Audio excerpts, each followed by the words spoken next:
नमस्कार, स्वागत है आपका हमारे इस खास बुलेटिन टीएनए यानी ट्रू न्यूज एनालिसिस में। मैं हूं आपके साथ आलोक शुक्ला। हर खबरों की खबर जो आपको जानना जरूरी है। सबसे पहले बात करते हैं उस खबर की जो आज दिन भर रही सुर्खियों में। आज हम शुरुआत करेंगे एक ऐसी खबर की जो दिन भर सुर्खियों में रही। भारत के उपराष्ट्रपति जगदीप धनखड़ ने अपने पद से इस्तीफा दे दिया है। इस पर सियासी घमासान मचा हुआ है। यह हमारी स्टोरी नंबर 1 होने वाली है। दूसरी खबर यूपी से है। आज पूरे 31 महीने बाद बृजभूषण योगी से मुलाकात करने के लिए पहुंच गए। और वहीं अगर तीसरी खबर की बात करें तो तीसरी खबर जुड़ी है कांवड़ियों से। सुप्रीम कोर्ट से क्यों मिली राहत योगी सरकार को, इस पर भी आज हम चर्चा करेंगे। तो संसद के मानसून सत्र के पहले ही दिन एक बड़ी खबर ने पूरे देश को चौंका दिया। भारत के उपराष्ट्रपति जगदीप धनखड़ ने अपने पद से इस्तीफा दे दिया है। उन्होंने अपने इस्तीफे के पीछे स्वास्थ्य कारणों का हवाला दिया है। लेकिन क्या सेहत के पीछे छुपी है कोई अनकही कहानी? यह बात सिर्फ सेहत की है, इस खबर ने देश को चौंका दिया है। जगदीप धनखड़ जो अगस्त 2022 में भारत के 14वें उपराष्ट्रपति बने थे, उनका कार्यकाल अगस्त 2027 तक का था। लेकिन उन्होंने अपने कार्यकाल के 2 साल बाकी रहते ही पद छोड़ दिया।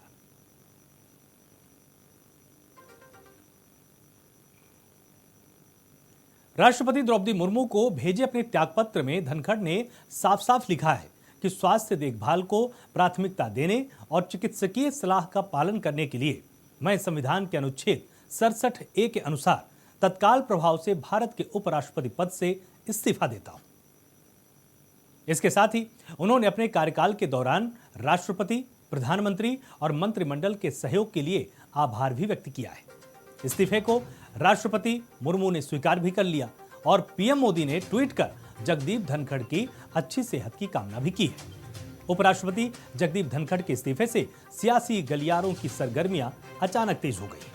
खासकर विपक्ष को तो जैसे एक अवसर मिल गया जिसे भुनाने में सभी विपक्षी नेताओं में होड़ सी लग गई है। जगदीप धनखड़ का उपराष्ट्रपति पद से इस्तीफे के बाद तमाम तरह की अटकलें लगाई जा रही है। अभी चंद रोज पहले की ही बात है जब यही विपक्ष धनखड़ पर उन्हें नजरअंदाज करने का आरोप लगाता रहा है। अचानक विपक्ष को लेकर उनका सॉफ्ट होना भी लोगों ने नोटिस कर लिया है। इन सब के बीच में सदन में विपक्ष और धनखड़ के बीच कई बार जबरदस्त टकराव भी हुआ है। इतना ही नहीं, विपक्ष एक समय उन पर महाभियोग चलाने का प्रस्ताव भी पेश कर चुका था। यह प्रस्ताव स्वतंत्र भारत में किसी वर्तमान उपराष्ट्रपति को हटाने का पहला मामला था। बड़ी बात तो यह है कि जगदीप धनखड़ की विपक्षी और कांग्रेसी नेताओं से मुलाकात भी सियासी गलियारों में चर्चा का विषय बनी हुई है। इतना ही नहीं, कांग्रेस के कई विपक्षी नेताओं के साथ उनकी नजदीकी के बारे में चर्चा हो रही थी। न्यायपालिका में भ्रष्टाचार को रोकने के लिए एनजेएसी जैसी संस्था की वापसी के लिए जगदीप धनखड़ का अभियान भी सरकार के साथ मेल नहीं खाता था।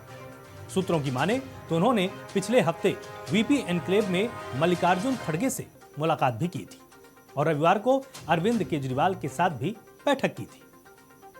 न्यायपालिका में भ्रष्टाचार को रोकने के लिए एनजीएसी जैसी संस्था की वापसी के लिए जगदीप धनखड़ का अभियान भी सरकार के साथ मेल नहीं खाता था। अब आइए सुनते हैं विपक्ष ने क्या कहा उपराष्ट्रपति धनखड़ के इस्तीफे पर।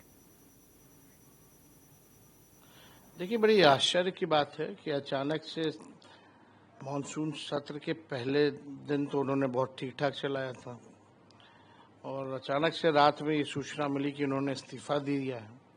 अब दिया गया है कि लिया गया है, ये सवाल खड़ा होता है। अगर अचानक है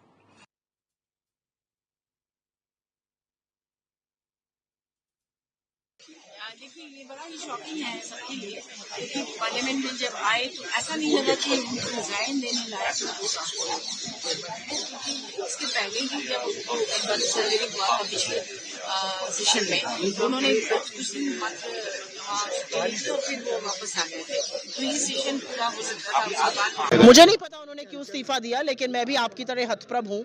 उन्होंने आज मीटिंग रखी हुई थी, वो राजस्थान जाने वाले थे कल और एकदम से यकाएक उनको इस्तीफा देना पड़ा। उन्होंने शायद कभी थोड़े दिनों पहले कहा था कि वो 2027 अगस्त में रिटायर होंगे।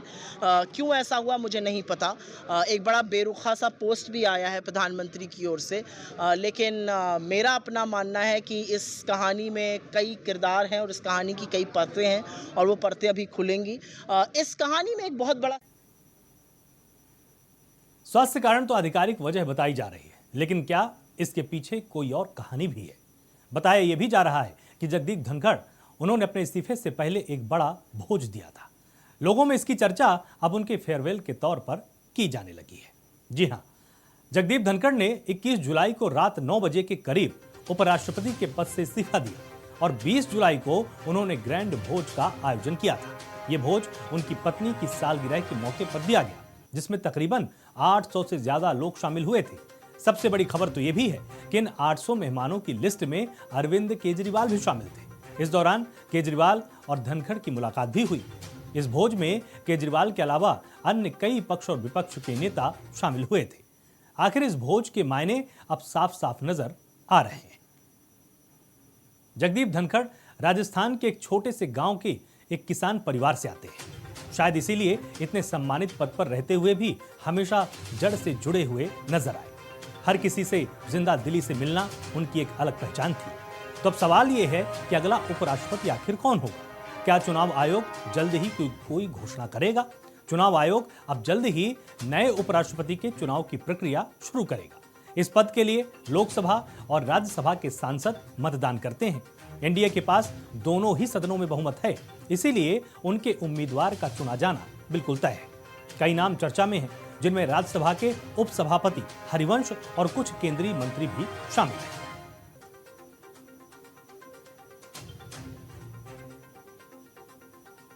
जगदीप धनखड़ से पहले भी 2 उपराष्ट्रपतियों ने अपने कार्यकाल के दौरान इस्तीफा दिया था, वीवी गिरी और आर वेंकटरमण।